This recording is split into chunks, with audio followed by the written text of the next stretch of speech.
grottes de glace bleue, qui font exactement 3 jours par an. 3 jours. Pas 4. Pas 2. 3. 3. Voici l'Islande.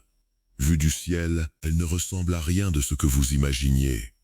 Une terre de feu et de glace, sculptée par des forces que l'esprit humain peine à comprendre. Premier arrêt, le glacier Vatnajökull, le plus grand glacier d'Europe. Il couvre plus de 8000 km², soit la taille d'un pays entier. Sous cette immensité blanche dort un volcan actif, la glace et la lave coexistent en silence, séparées par quelques mètres de roche. Vue du dessus, sa surface ressemble à une mer figée pour l'éternité.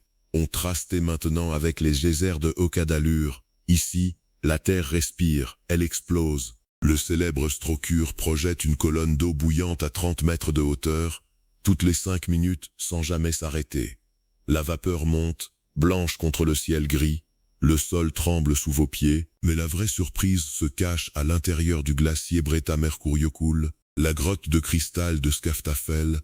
Ses parois d'un bleu impossible, translucide, brillent comme du verre soufflé.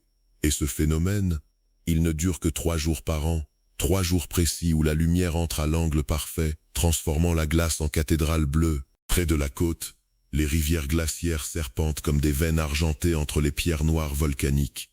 Des phoques se prélassent sur les icebergs dérivant du lac Jökulsárlón, une danse lente, silencieuse entre le vivant et l'éternel. En hiver, l'aurore boréale embrase le ciel de vert et de violet. En été, le soleil de minuit ne se couche jamais. Cette île change de visage à chaque saison. Voici l'Islande. Et là, regardez, un seul randonneur, minuscule silhouette noire au pied du glacier. La nature islandaise n'a pas besoin de nous. Elle existait avant, elle existera après. Voici l'Istera après. Voici l'Istera après. Quel pays voulez-vous explorer ensuite? Dites-le en commentaire.